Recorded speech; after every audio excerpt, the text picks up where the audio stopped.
말씀 잠언 30장 1절 말씀 다 같이 한 목소리로 합독하겠습니다. 이 말씀은 야게 아들 아굴의 잠언이니 그가 이디엘 곧 이디엘과 우갈에게 이른 것이니라. 아멘. 우리 전후좌우 계신 분들하고 인사할까요? 사랑합니다. 축복합니다. 사랑합니다. 축복합니다. 사랑합니다. 축복합니다.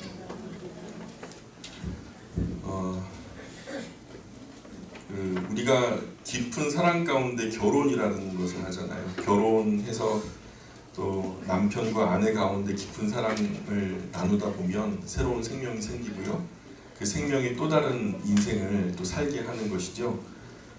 같은 이치로 복음이라고 하는 것은 예수님께서 또 하나님께서 우리 이 땅의 삶 속에 그 눈에 볼 수 있고 또 경험할 수 있는 수많은 장치들 속에 하나님의 복음을 감추어 두신 것을 우리가 잘 보게 됩니다.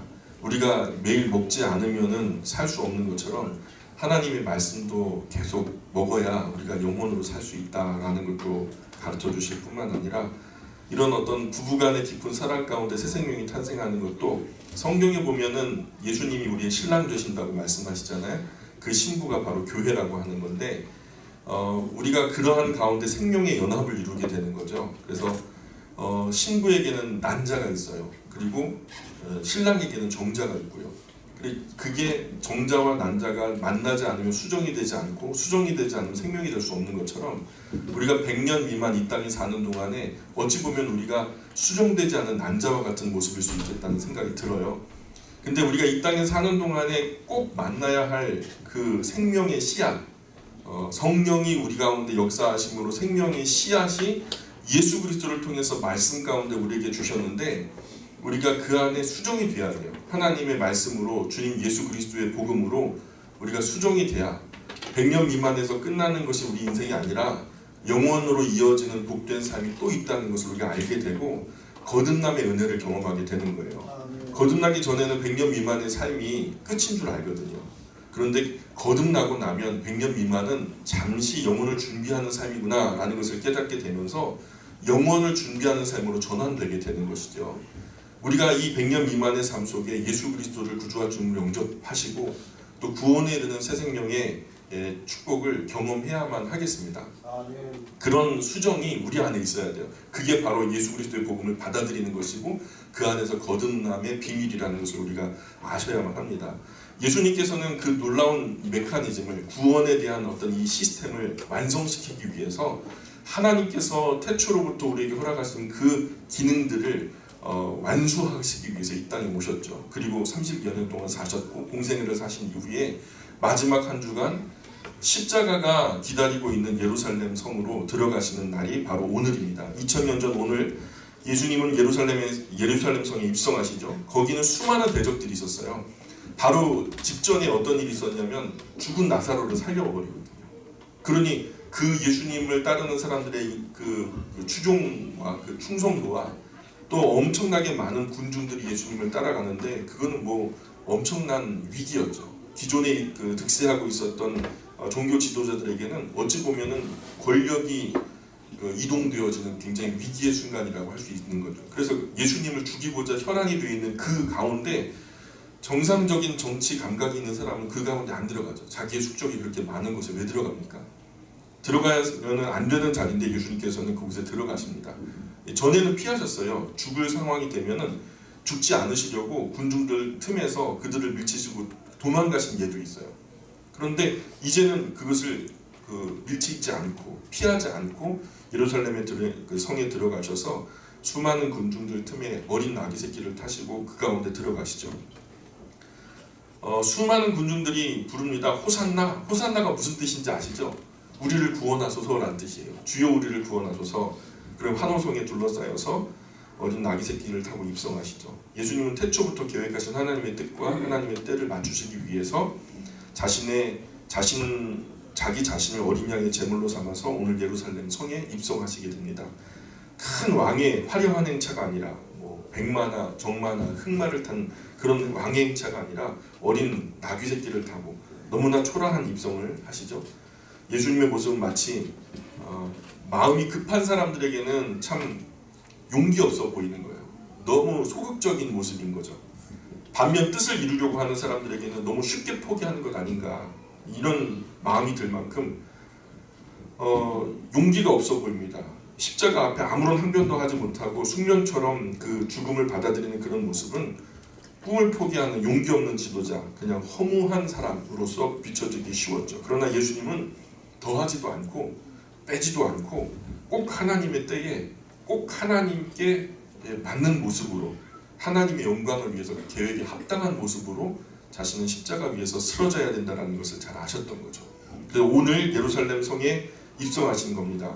오래전 구약의 말씀 예언하셨던 그 하나님의 크신 계획을 온 몸과 온 마음으로 또 온 생명과 삶으로 이루시기 위해서 오늘 종려 주일 예수님을 죽이려고 하는 그 대적이 많은 예루살렘 성 한가운데로 당당히 입성하신 것이죠. 맞서 싸우는 것도 용기지만 내가 희생당할 거 아는데도 그 안으로 들어가는 건 더 큰 용기가 아니겠습니까? 하나님의 뜻을 포기하지 않고 자신을 이기면서, 환경을 이기면서 대적들을 물리치면서 결국 하나님의 뜻을 이루어내는 예수님의 이 모습은 우리가 본받아야 할 고귀한 희생이다라고 믿습니다. 오늘로부터 이어지는 한 주간이 고난주간이라고 해요. 이제 내일 성전 청결 그 활동을 시작으로 해서 꼭 대적들에게 미움받을 짓만 골라서 하시거든요. 한 주간 내내. 그래서 예수님이 많은 사람들의 원성을 사게 되고 결국에는 금요일 예수님이 십자가에 못 박혀 아무런 그 죄값을 정하지 않고 무고한 모습으로 십자가에 오르시는 그런 안타까운 일이 벌어지는 고난주간입니다. 거기서 끝나면 우리가 한없이 우울해야 하는데 거기서 끝이 아닙니다. 사흘 만에 부활하시고요. 또 40일 동안 이 땅에 거니시면서 많은 이들에게 보여주시다가 승천하신, 또한 우리 가운데 다시 오시겠다고 약속하신 그 기쁨의 절기, 그 큰 고난과 더불어 큰 기쁨의 절기를 우리가 바랍니다. 로마 카톨릭 안에서는 이것으로 끝나버리거든요. 고난 주간으로서 점철되어서 결국 예수님이 십자가 위에서 내려오지 못하고 계세요. 지금도 보시면 십자가에 누군가 달려 계시잖아요, 그죠? 근데 우리는 아무도 안 계세요, 그죠? 우리는 고난으로 끝났다기보다도 기쁨의 절기라고 지킵니다. 개혁교회를 처음으로 주도했던 개혁자들, 개혁주의자들의 가르침을 본받아서 우리는 이 절기를 슬픔의 절기로 지킬 것이 아니라 우리는 이 절기를 기쁨의 절기로 지켜야 할 것이다 라고 안내를 했기 때문에 우리는 마냥 슬픈 것이 아니라 기쁨을 전제한 슬픔이기도 하죠. 이제 슬프기도 하지만 그러나 결국은 기쁘게 될 영광의 날을 우리가 바라보면서 소망 가운데 이 고난을 잘 이겨내자라는 그러한 신앙의 루틴을 따라갔으면 좋겠다는 생각이 듭니다. 십자가로 이어지는 고통스러운 예수님의 여정을 따라서 우리 마음도 함께 흘러가기를 바라요. 왜냐하면 이 십자가는 예수님의 것이 아니라 사실은 누구의 것이죠? 사실은 저와 여러분의 것이거든요. 예수님은 거기에 오르실 만한 하나 이유 없었어요. 그러나 이것을 이루셔야 구원의 메커니즘이 완성되고 우리가 그 예수님의 그 십자가의 고난을 의지할 때에 그것이 나의 죄값으로 상응하게 되어서 대속의 죽음을 완성되기 때문에, 그래서 우리 대신 십자가 지신 예수님의 뒤를 따라서 차분하고 겸손하게 흘러가는 검소한 한 주간이 되셨으면 좋겠습니다. 네. 우리 30장 잠언 우리 계속해서 함께 말씀 나누겠습니다. 1절에 보니까 이 말씀은 야게의 아들 아굴의 잠언이니 그가 이디엘 곧 이디엘과 우갈에게 이른 것이니라. 야케라고 하는 단어로 쓰였는데 야케의 아들이 아굴인가 봐요. 그죠? 아굴의 잠언이다.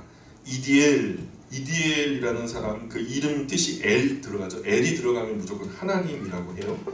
하나님과 함께 한다라는 이름의 뜻을 갖고 있습니다. 우칼은 탐식한다, 욕심껏 먹는다, 뭐 이런 뜻이거든요. 그래서 이디엘과 우칼이 자녀인지 그 수아의 학생인지 아니면 잘 모르겠어요. 그거는 성경학자도 뭐 안내되는 것이 없으니까 아무도 몰라요. 여기 아굴을 어떤 사람들은 솔로몬이라고 주장하기도 해요.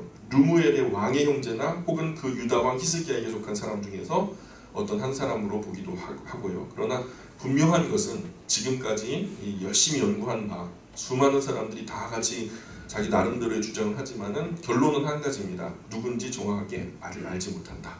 예. 그 정도로만 아시면 될 것 같아요. 중요한 거 아니니까요. 자, 2절부터 한번 읽어보겠습니다. 2절, 3절, 4절 같이 읽어보겠습니다. 시작. 나는 다른 사람에게 대하여 짐승이라 내게는 사람의 총명이 있지 아니하니라. 나는 지혜를 배우지 못하였고 또 거룩하신 자를 아는 지식이 없거니와 하늘에 올라갔다가 내려온 자가 누구인지 바람을 그 장중에 모은 자가 누구인지 물을 옷에 싼 자가 누구인지 땅의 모든 뜻을 정한 자가 누구인지 그의 이름이 무엇인지 그의 아들의 이름이 무엇인지 너는 아느냐. 예, 지금 물었죠. 질문으로 끝났으니까 우리가 한번 대답 한번 해볼까요? 그분의 이름이 누구죠? 하나님이시죠. 그분의 아들의 이름은 누구죠? 예수님. 모르시는 것 같아서 이제 대답을 우리가 드려야 될 것 같은데, 이 시를 쓴 그 이분이 누군지 몰라서 묻는 것 같진 않아요. 알매 전제하고 그런 이야기를 하는 것 같습니다. 계속해서 5절 한번 읽어볼까요? 5절 시작. 하나님의 말씀은 다 순전하며 하나님은 그들을 의지하는 자의 방패시니라. 예, 어떻게 하나님을 방패로 삼을 수 있어요? 하나님을 방패로 삼을 수 있는 방법이 뭐예요? 예, 하나님을 의지하면, 그죠? 하나님을 의지하면 하나님 우리의 방패가 되시죠. 그런데 어떻게 하나님을 의지해요? 예? 그 앞에 하나님의 말씀이 순전하다는 말씀이 그냥 붙어 있는 게 아니라 하나님을 의지하는 것은 하나님 말씀을 읽고 듣고 묵상해서 그 말씀을 삶으로 실천하는 거예요. 그러니까 하나님의 말씀이 내 삶이 되면 그게 하나님을 의지하는 것이고, 그렇게 되면 하나님이 나를 막아주시는, 모든 어려움과 위험으로부터 막아주시는 방패가 되신다는 그런 말씀이시죠. 6절 계속해서 읽겠습니다. 시작. 너는 그의 말씀에 더하지 말라. 그가 너를 책망하시겠고 너는 거짓말하는 자가 될까 두려우니라. 예, 가끔 보면 하나님의 말씀에 내 욕망의 조각을 살짝 올려내시는 분들이 있어요. 하나님 말씀 물론 그렇게 말씀하셨지만 거기에 뭔가를 좀 가미하려고 하시는 분들이 있거든요. 의도나 나의 어떤 생각을 더하시는 분들이 있는데, 성경은요 자체로 완전합니다. 거기에 무엇을 더하거나 무엇을 빼거나 할 필요가 없어요. 말씀 시간이 1시간이라 성경 이야기할 시간도 없거든요. 졸 시간도 지금 부족, 일주일에 1시간인데 엉뚱한 이야기 괜히 가지고 와가지고 그냥 뭔가 아는 체하고 있는 체하고 할 필요가 있어요, 없어요? 다른 말 보탤 그럴 시간이 없어요. 성경은 다른 대단한 학자의 도움을 받아야 겨우 설명되어지는 그런 불완전한 이야기가 아닙니다. 하나님께서 완성시켜 주시는 완전한 말씀이에요.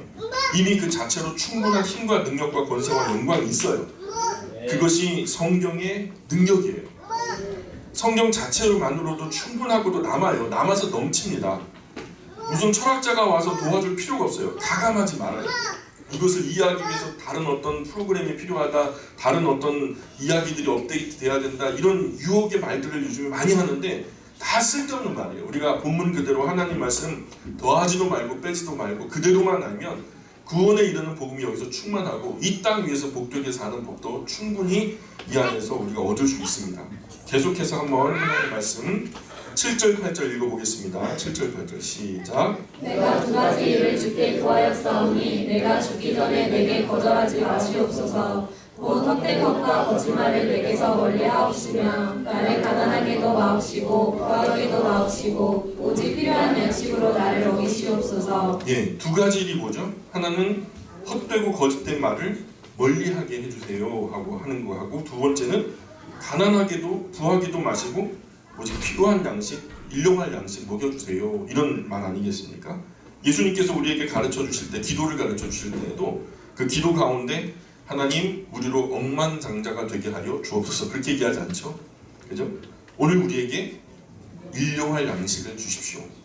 오늘 하루 만족할 것으로 채워주십시오. 이런 것이죠. 다만 부족한 것이 없으면 되는 거죠. 넉넉하고 막 넘치고 막 풍성해서 막 그 버리고 막 그러는 거 진짜 저는 안 좋은 것 같아요. 아까워요. 일용할 양식으로 채워주셔야 매일 신선한 거 먹죠. 한 1년치 먹을 거 한꺼번에 줘보셔요. 그러면은 처음엔 며칠은 너무 많이 주셔서 감사하다 그러지만 결국에는 조금 있으면 묵은 것 되는 거 아니겠습니까? 그죠? 신선한 감사를 드릴 수가 없잖아요. 100년 먹을 거 한꺼번에 주시면 처음에 엄청난 감사를 드릴지 몰라도 곧 그 감사가 식어지죠. 당연한 것으로 여겨요. 항상 곳간에 가면 있더라는 거죠. 당연한 것으로 여겨지는 거죠. 간 먹기 시작할 때야 신선한 음식일 테지만 곧 묵은 쌀이 되고 신김치가 돼가지고 코를 쥐어짤걸요. 처음에 광야에 이스라엘 백성들이 만나가 내려오니까 야, 이 꿀 섞은 과자 맛이다. 맛이 엄청나게 맛있었다는 거죠. 불과 얼마지 않아가지고 기름 섞인 과자 맛이다. 그러더니 이후에는 이 박한 식물을 내 앞에서 치워라. 그렇게 변질되는 거죠. 맛은 달라진 바가 없었을 거예요. 그죠? 뭐가 달라진 거죠? 우리의 마음이 달라진 거죠. 우리는 그분들하고 많이 달라가지고 인격적으로 고상하고 좀 많이 배우고 그래가지고 그분들하고 좀 다르게 반응할 거예요. 그렇게 생각하시는 분 있나요? 그분들도 사람이고 우리도 사람입니다. 일용할 양식이 최고예요. 매일의 은혜가 사모되어져야 되는 거죠. 오늘도 내가 먹어야 사는 것처럼 오늘도 필요한 구원의 은혜가 필요하죠. 매일 아침 우리가 디보션 타임을 통해서 하나님 말씀 오늘도 내가 먹어야 되고요. 또 육체가 살기 위해서 또 음식도 아침, 점심, 저녁으로 챙겨 먹어야 되는 거죠. 매일 구원의 은혜에 목말라야 돼요. 매일 배고파야 돼요. 오늘 주일날 먹었으니까 일주일 동안 안 먹어도 되는 그건 아닌 거거든요. 매일 먹어야 돼. 그래야 감사가 끊어지지 않고 매일 감사한 거죠. 저도 간헐적 단식 시작한 지 꽤 됐거든요. 근데 24시간이잖아요. 하루에 24시간 중에서 16시간을 이제 밥을 안 먹어요. 오후 5시가 되면 그때부터는 곡기를 끊습니다. 다음날 아침 9시까지 안 먹어요. 그러면요 저녁에 아이들 막 챙겨 먹고 막 간식이라고 냉장고 열고 그러면 그럴 때마다 괴롭죠. 지금은 좀 괜찮아졌는데 그 밤에요 밤새 그냥 뱃속에서 막 전쟁이 일어나요. 꼬록꼬록 소리가 나고 아내가 시끄럽다고 배를 막 때려요. 예. 그런데 아침에 일어나가지고요 처음 이제 그 아이들 다 학교 보내고 다 챙길 건 챙기고 아내하고 둘이 마주보고서 이제 아침 감사기도 하고서 밥 숟가락을 처음에 딱 뜰 때요 얼마나 감사한지 몰라요. 처음 밥을 대하는 것처럼 그렇게 제가 몇 개월을 아침마다 큰 음식에 대해서 그렇게 감사한 줄 몰랐어요. 그냥 아쉬우면 먹고 배 고프지 않아도 먹고 그랬거든요. 근데 전에는 배고픔 모르고 먹었는데 이제는 배고플 때 먹으니까 저에게 주어졌던 그 한 끼 한 끼 귀한 음식들이 얼마나 일용할 양식에 대해서 우리가 감사함으로 대하고 또 밥숟가락을 뜨는지 몰라요. 그래서 그거 할 때마다 성찬식이 돼요. 예수님 나를 위해서 찢기신 몸, 예수님 나를 위해서 흘리신 피 하면서 매일 아침, 점심, 저녁으로 이렇게 성찬 예식을 합니다. 자, 9절 계속해서 읽어볼까요? 9절 읽어보겠습니다. 시작. 혹 내가 배불러서 하나님을 모른다 여호와가 누구냐 할까 하오며 혹 내가 가난하여 도둑질하고 내 하나님의 이름을 욕되게 할까 두려워함이니이다. 나는 그럴 일 없다. 많은 사람들이 그러잖아요. 화장실 들어갈 때 나올 때 다르다. 그것이 그냥 나온 말이겠습니까? 그러니 너무 부자가 되어서 평생 쓸 걸 다 불러서 배불러가지고 하나님 누구냐? 하나님 누구세요? 하나님이 언제 우리 사랑하셨습니까? 또 이런 얘기 나오거든요. 이런 식으로 살아도 안 되는 거죠. 또 너무 가난해가지고 눈치 보면서 막 누구에게인가 그 정말 빌어야 되고, 예, 정말 굽신거려야 되고, 심지어는 더 참담한 것은 도둑질해야 되는 그런 상황이 되면 하나님의 거룩하신 이름을 욕되게 하면 안 되는 거 아니겠습니까? 그러니까 부하게도 마시고 가난하게도 마시고 오직 그날에 필요한 것들로 채워주옵소서. 필요한 만큼만 내게 먹이시옵소서. 성경의 가르침은요 욕심이 잉태하면 뭐를 낳는데요? 예, 욕심이라는 놈이 아기를 가져요. 근데 그 아기가 뭐래요? 죄라는 놈을 갖는데요. 죄가 응애하고 태어나잖아요. 그럼 걔가 자라가지고 뭐를 가지고 오는지 아세요? 사망을 가지고 온대요. 사망을. 그렇다고 있을 때 다 쓰고 그냥 매일 하늘만 바라보고 있으라는 얘기는 아니에요. 있을 때 삶의 어려움의 때를 위해서 작은 여유를 준비하는 것은 죄가 아니거든요. 잠언에서도 개미를 보고 배우라고 그러잖아요. 우리가 그렇다고 너무 뭐 평생 쓸 거 다 엄청나게 모아놔라 그런 건 또 아니고요. 나눌 것을 생각하고 어려움의 때를 대비해서 최소한의 것으로 대비는 되어 있어야 된다라는 것이죠.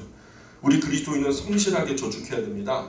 성실하게 저축해서 그러나 여유 있을 때 손을 펴서 나누는 것도 잘해야 됩니다. 이 돈에 또 물질에 지배당하지 마시고 물질을 잘 다스리는 지혜로운 종들이 저와 여러분이 되어야 될 줄 믿습니다. 10절입니다. 계속 읽습니다. 시작. 너는 종을 그의 상전에게 비방하지 말라. 그가 너를 저주하겠고 너는 죄책을 당할까 두려우니라. 누군가의 죄를 고자질하는 것은 그리스도인에게 어울리지 않는 짓이에요.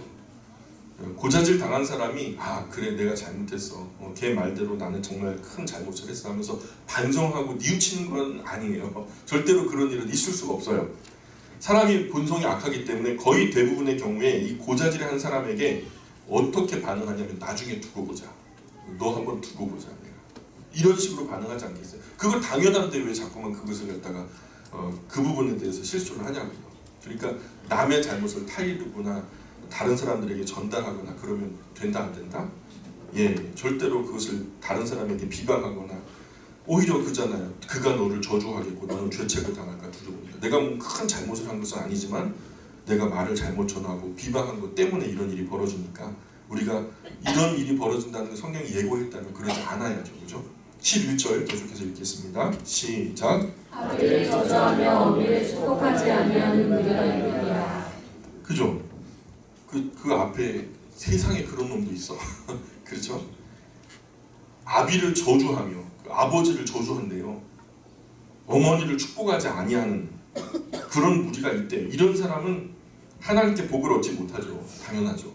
언제나 나를 낳아주신 어머니 아버지께 자식으로서 도리를 다하는 것은 하나님께서 큰 복을 약속하신 거 아니겠습니까?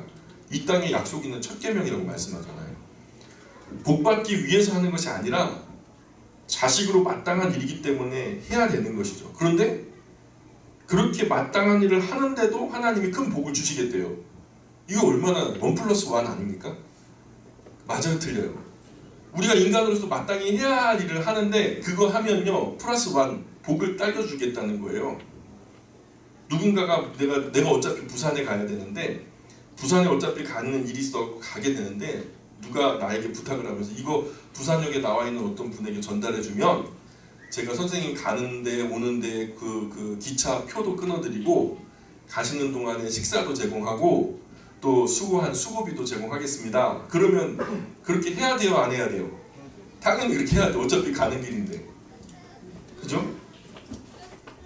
그러니까 어차피 인간으로 사는 김에 인간답게 살면 복 주신다고 하는데 인간답게 부모 잘 공경하면서 살면 땅에서 행복하게 잘 되고 오래오래 장수하게 해주신다는데 안 할 이유가 없죠. 그죠? 자, 12절 읽겠습니다. 시작. 스스로 깨끗한 자로 여기면서도 자기의 더러운 것을 씻지 아니하는 무리가 있느니라. 결론은 깨끗한 거예요, 더러운 거예요? 예? 스스로 깨끗한 자로 여기면서도 자기의 더러운 것을 씻지 아니하는 무리가 있느니라. 그러니까 결론은 더러운 거죠. 깨끗한 것으로 여기는 것이지 깨끗하지는 않은 거예요. 그죠? 그럼 더러운 거죠. 그런데 깨끗하다고 여기기 때문에 씻어요, 안 씻어요? 나 깨끗해 하는 사람이 씻지 않죠. 그죠? 안 씻어요. 깨끗한데 뭘 씻어요? 이런 사람, 이런 무리는 소망이 없어요. 끝까지 깨끗하다고 착각하면서 씻지 않을 거 아니겠습니까? 그러면 인생이 더럽게 꼬여버리는 거죠. 그냥 제가 욕하는 게 아니라 진짜 더럽게 꼬여버리는 거예요. 겸손해야 되죠. 늘 말씀에 내 얼굴 비추어 봐야 되는 거죠. 내가 어디에 더러운 것들이 묻었나. 말씀이 우리를 반사시키는 거울 아니겠습니까? 그래서 늘 육체도 정신도 영혼도 깨끗하게 씻고 다녀야 되는 거죠. 옆에 계신 분들한테 한번 얘기해 주세요. 씻고 다니세요. 시작. 네, 씻고 다니세요. 자, 13절 계속 읽겠습니다. 13절 시작. 이승이 높으며 눈꺼풀이 높이 들린 무리가 있느니라. 아멘. 12절에 이어서 교만한 사람 말씀 계속하고 있죠. 다른 사람을 자기 아랫사람으로 여기는 사람들이 있어요. 눈이 심히 높으면 눈꺼풀이 높이 들린 무리가 있느니라. 그래서 다른 모든 사람들은 자기 아랫사람으로 하대하는 거죠. 무엇이 그의 눈을 그렇게 높게 했을까요? 타고난 성품일 수도 있고 후에 만들어진 후천적으로 획득되어진 형질일 수도 있죠. 그렇게 하는 이유가 뭐 내 뒤에 배경이 그렇게 대단하다. 그럼 그게 저는 저주가 된다고 생각해요. 그렇게 하는 이유가 뭐 돈이나 물질이라면 그 사람에게는요 그 돈과 물질이 저주인 거죠. 그 무엇이 되었던 다른 사람을 아랫사람으로 바라보게 하는 것은 다 저주의 이유가 된다고 저는 믿어요. 참 곤란한 거죠. 하나님의 은혜에서 먼 사람이에요. 이런 사람에게는 하나님께서 은혜 부어주지 않죠. 하나님은 항상 겸손한 자에게 축복의 그릇으로 삼으시고 그들에게 채워주시죠. 우리가 항상 모든 그 잠언에서 지금까지 배웠던 모든 잠언의 내용 중에서 그것을 다 포괄하더라도 교만한 사람은 하나님께서 물리치시고 겸손한 자는 하나님께서 들어 취하신다라는 것을 우리가 보게 됩니다. 14절 계속해서 읽어볼까요? 14절 시작. 악리는 장관 같고 어금니는 분도 같아서 가난한 자를 땅에서 삼키며 궁핍한 자를 사람 중에서 삼키는 부리가 있느니라. 은유적으로 표현됐지만은 어렵지 않은 표현이 권력 가진 사람을 말하는 거죠. 권력 있는 그 어떤 카리스마가 대단한 지도자를 말하는 것 같아요. 이 세상에는 권력으로 강력한 군대와 무기로 가난하고 배고프고 연약한 사람들을 삼키는 그런 악한 무리가 있대요. 그런데 이게 우연이 아닌 게 요한계시록에도 성경에 나타난 수많은 그 이야기들을 다 소급해서 적용해서 생각해 보면 공중에서 권세 잡은 자들이 이 세상의 집권자들과 권세 있는 자들과 결탁해서 하나님의 거룩한 영향력을 회방하는 것으로 나타나요. 그래서 회방하는 자, 대적하는 자로 나타나죠. 우리가 하나님의 사업이란 뭘까요? 아까 초두에도 말씀드렸지만 이 땅에 있는 땅끝에 한 사람이라도 예수 그리스도의 복음의 씨가 그 사람과 수정되어서 생명의 연합을 이루는 것을 하나님은 원하세요. 그래서 구원에 이르기를 하나님은 원하신다고 말씀하셨어요. 아멘입니까? 근데 이 하나님의 성업을 방해하는 것은 사탄의 계략이에요.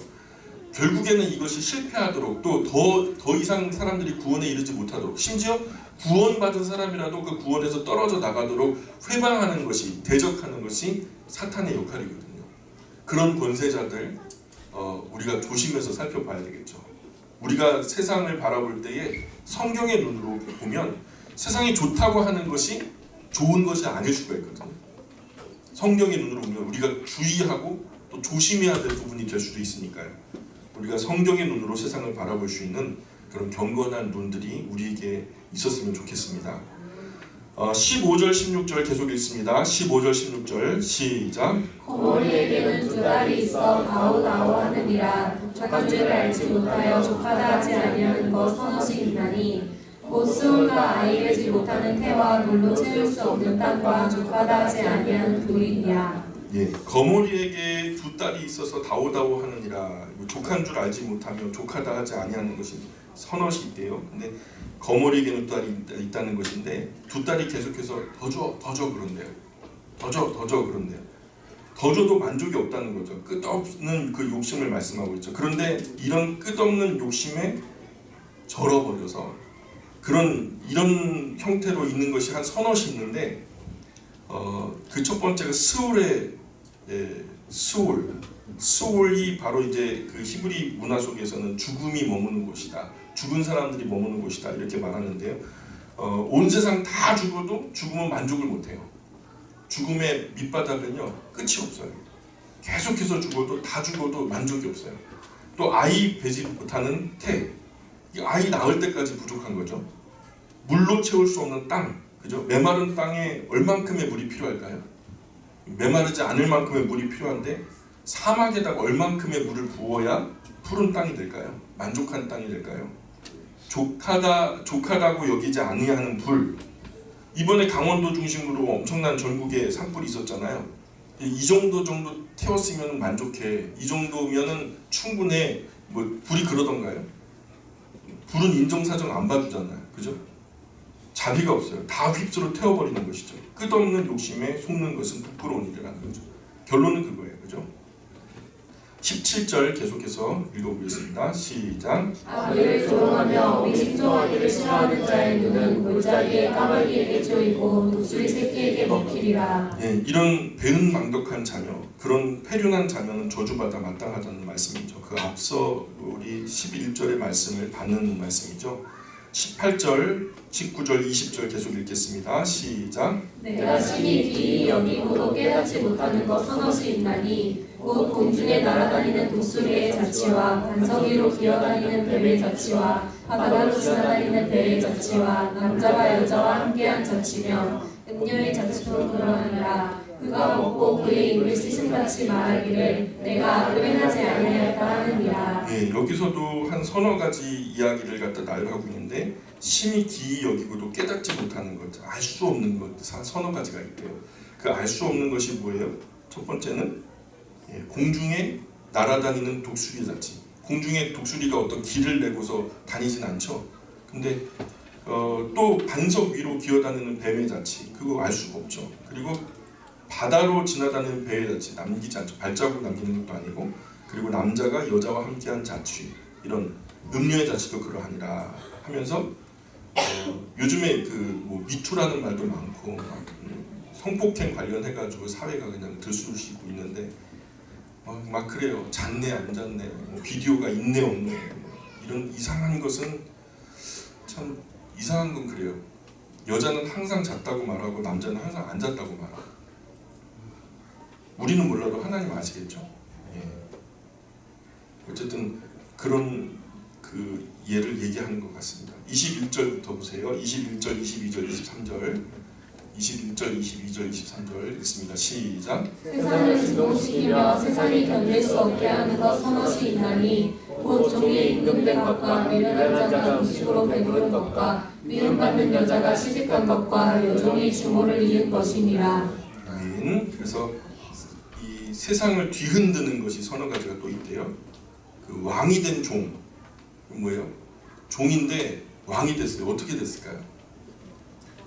아무래도 그 순수한 모습으로, 예쁜 모습으로 된 것 같진 않아요.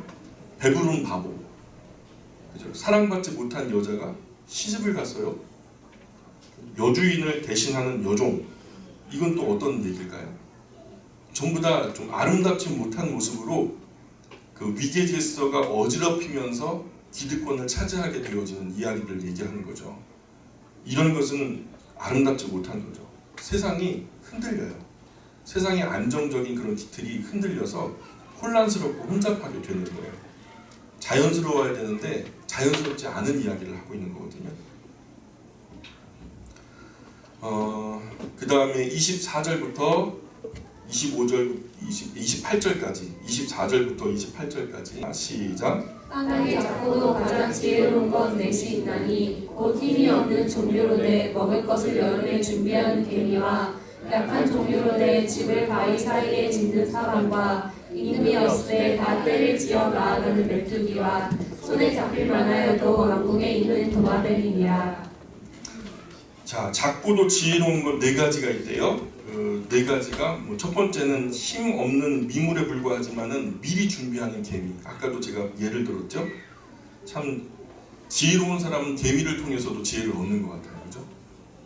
미물에 불과하지만 미리 준비하는 개미. 두 번째는 자기가 약해요. 약하니까 강한 바위로 집을 삼는 사반. 사반이라고 하는 것은 오소리의 일종인데요. 이 지역에는 사실은 이 오소리는 서식하지 않는데요.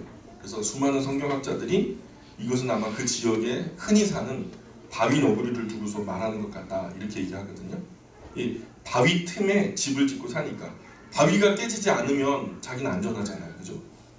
그래서 어쨌든 우리에게 익숙하지 않은 동물인 것은 사실인데, 그런데 알 수 있는 것은 자기는 약한데 강한 바위 틈에 집을 두어서 자신의 약함을 보완하고 있다는 거죠. 그런 의미면 우리도 바위 너구리죠, 그죠? 종이장처럼 쉽게 찢어지는 그런 연약한 인생이지만 우리보다 훨씬 더 강력하신 분이 계신데 그분이 하나님 아닙니까? 우리가 초반에 의지하는 것에 대한 얘기를 했죠. 하나님을 의지하는 거, 그죠? 하나님을 우리가 의지하면은 하나님이 깨지지 않는 한 우리는 깨지지 않아요, 그죠? 종이 한 장 이거 얇아서 그냥 찢으면 찢겨지지만 강력한 그 시멘트 담벼락에다 붙여버리면 그 떼내라고 애먹더라고요. 안 떼지니까 그냥 놔두고 그죠? 담벼락이 부서지지 않는 한 깨지거나 훼손되지 않는, 그죠? 그래서 우리가 하나님께 딱 붙어 있으면 우리는 강할 수 있죠. 예, 그것을 삶으로 보여준 것이 다윗 아니겠습니까? 또 세 번째, 임금님이 없는데 때로 다녀요. 근데 이 한 가지 목적을 향해서 일사불란하게 움직이거든요. 우리는 뭐 좀 하자 그러면요 사방으로 확 흩어져 버리거든요. 그냥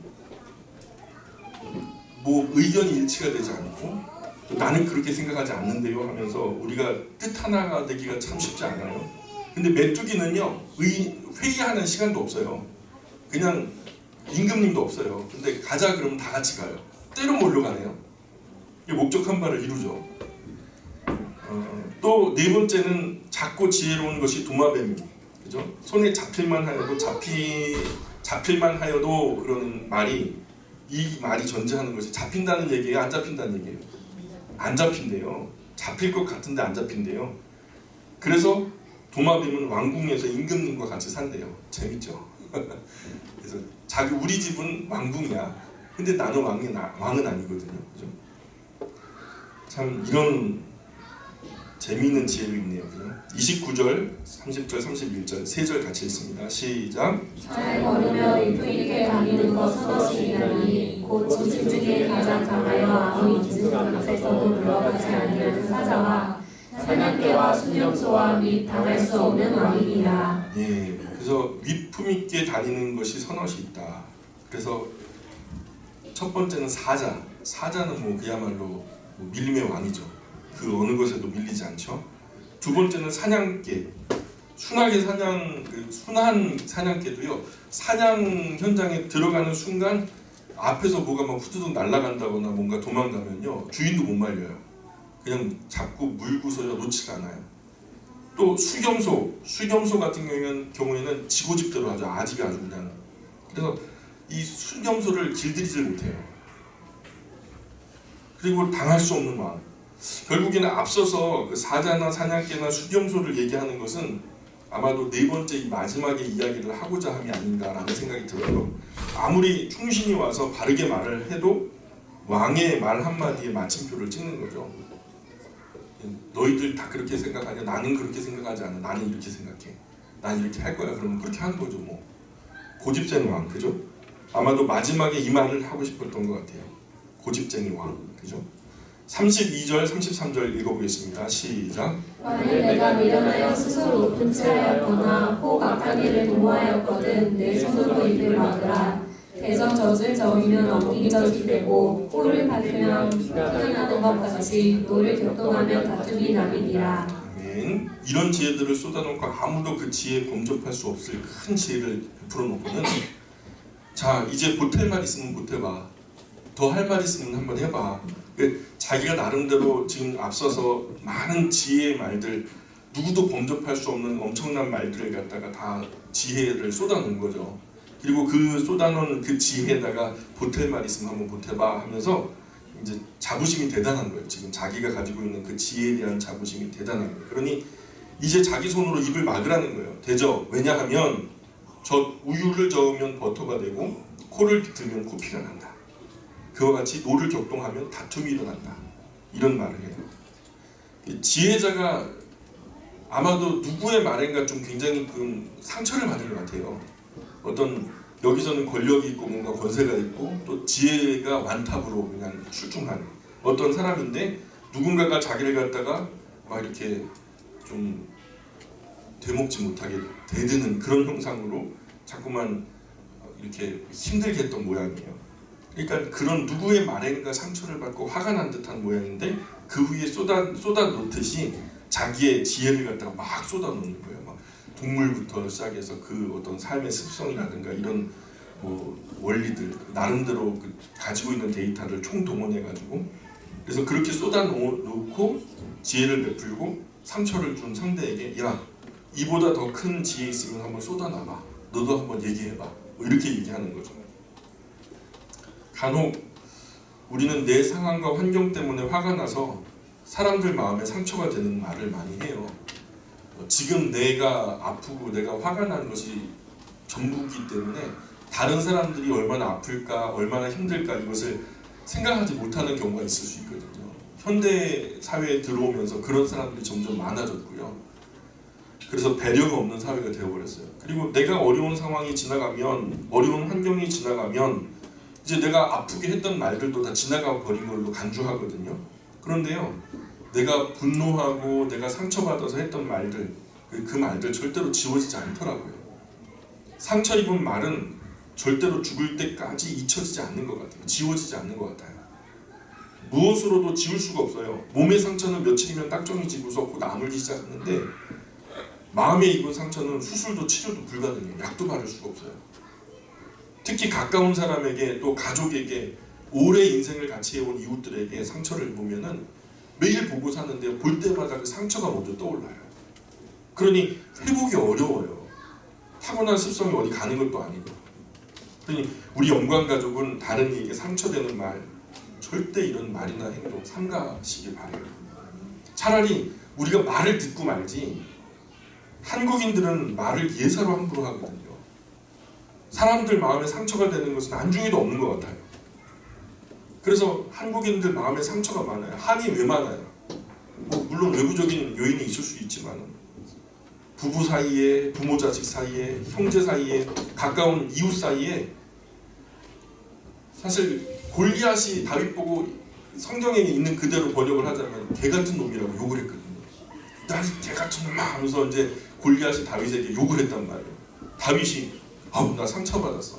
어떻게 너 그런 말 할 수 있어? 상처받은 그런 모습 봤나요? 다윗은요 골리앗이 하는 그 말에 상처 별로 안 받아요. 근데 아내 미갈이 빈정상하는 말 한마디 했다고 나 네 얼굴 평생 안 볼 거야. 진짜 평생 안 보잖아요. 그 정도의 상처를 받게 되는 거죠. 말 조심해야 돼요. 말로 사람의 마음에 상처를 주면 회복이 어렵습니다. 내가 함부로 할 수 있는 사람은 세상에 아무도 없어요. 아멘입니까? 네. 다 하나님의 형상을 다 풍부하고 있기 때문에, 풍부하다는 말씀 아세요? 그 안에 하나님의 형상을 담고 있는 존재들이에요. 그러니 우리가 그 얼굴들을 대하고 그 인격들을 대할 때 함부로 하면 안 되는 거죠. 인간 존엄이라는 것은요, 그 인간 존엄, 인간 자체의 가치가 있기 때문이 아니라 인간 안에 담겨진 하나님의 형상이 아름답기 때문에 인간이 고귀한 거예요. 근데 최근에 뉴스에 보니까 낙태 이야기가 나오더라고요. 여러분은 어떻게 생각하세요? 그게 헌법 불일치 판결 나가지고 이제 낙태가 자유롭게 막 시행될 수 있는 위기가 생겼어요. 그 판이 깔린 거거든요. 안타까워요. 이제 불과 몇 주만 지나면 아이들이 심장 소리가 들리고 결국 그 아이들이 그 안에서 어떤 생리작용을 하는지 의사들이 얘기를 들으면 나름대로 그 뱃속에서 아이들의 생각도 있고 또 인간의 기능들이 다 그대로 진행되는데 그것을 메스로 잘라내고 가위로 잘라내고 그래서 끄집어내는 그런 일들이 합법화한다는 거예요. 개나 고양이나 이런 것들 바깥에서 이렇게 때려도 경찰서에 잡혀가는데 벌금도 내는데 하나님의 그 형상을 풍부하고 있는 인간의 생명이 잉태되어서 수정되어 잉태되어서 이제 태어나는 것을 기다리고 있는데 그것이 그렇게 훼손당하는 것에 대해서는 이 나라가 좀 잘못된 방향으로 가는 것 같아 좀 염려가 돼요. 여러분이 어떻게 생각하실지 모르겠어요. 물론 찬반 양론이 있더라고요. 근데 제가 가만히 볼 때 찬성하는 분들, 낙태가 죄에서 탈락하고 합법한 의료 시술 행위로 보자 이렇게 찬성하는 분들의 이야기를 들어보면요, 나는 행복하게 살겠다라는 게 결론이에요. 이런 부담 갖지 않겠다, 나름대로 마음껏 즐기겠다, 이런 것이 그 배경에 깊이 깔려 있어요. 항상 큰 부담에 우리가 큰 기쁨, 남녀간의 깊은 사랑이라고 하는 큰 쾌락과 즐거움을 하나님이 주셔서 선물로 주신 거거든요. 근데 그 기쁨만 선물로 주신 것이 아니라 기쁨 후에 찾아오는 그 생명을 우리가 정말 책임지고 그 또 다른 생명을 피어내게 하는 그 책임 또한 함께 주셨다는 것을 우리가 알아야 되거든요. 이 단 것만 빼먹으면 이빨 다 썩죠. 좋은 것만 하겠다는 거예요. 그거는 진짜 못된 신부죠. 이런 움직임들이 지금 우리나라 곳곳에서 국민청원도 올라가 있는 걸로 알고요. 지금 진행되고 있는데 우리가 그리스도인으로서 바른 양심을 가지고 이런 부분에서 바른 입장으로서 우리의 목소리를 나타내야 될 때라는 생각이 들어요. 제가 뭐 정치적인 어떤 입장을 조장하는 것은 아니에요. 여러분 마음속에 기쁘신 대로 하나님 마음에 양심 주신 대로 바른 기준으로 선택하시되 성경은 생명을 하나님의 형상이 담겨진 존엄한 인격으로 대하고 있으니까 우리가 그러한 입장에서 함께 일하는 상황들을 잘 극복해야 될 줄 믿습니다. 우리 마지막 다음 주가 이제 잠언의 마지막 시간인데요. 31장이 끝이죠. 참 감사하죠. 다음 주에 31장 잠언 마지막으로 살피도록 하겠습니다. 우리 기도하실까요? 하나님 은혜와 사랑 감사합니다. 하나님의 지혜가 세상에는 그렇게 고리타분하고 속된 말로 꼰대의 소리 같고 참 답답한 보수적인 꽉 막힌 이야기처럼 들릴 때가 있는 것 같습니다. 세상이 하나님의 말씀, 그 말씀 가운데 녹아있는 지혜를 그렇게 대하는 것 같습니다. 그러나 하나님, 우리는 이 안에서 자유하기를 원합니다. 이 말씀에 구속되기 원합니다. 이 말씀대로 살아야 우리가 구원에 이를 수 있고 영원한 하나님의 나라에서 더 큰 자유를 얻기 때문에 하나님, 우리가 이 귀한 비밀의 진리를 알고 있는 사람으로서 우리에게 나타나는 작은 고난과 부담은 기쁨으로 감싸 안을 수 있는 성숙함이 우리 안에 있었으면 좋겠습니다. 하나님, 우리의 눈을 밝혀주시고 우리의 귀를 열어주셔서 하나님이 우리에게 보여주고 들려주시고자 하는 것을 우리 마음의 깊은 마음으로 깨닫게 하여 주옵소서. 하나님, 오늘 남은 하루도 주님께 의지합니다. 또한 시작되어지는 한 주간의 삶도 주님께 의지합니다. 하나님, 함께 하여 주옵소서. 주님 말씀 가까이 할 수 있도록 도와주옵소서. 예수님의 이름으로 기도합니다. 아멘.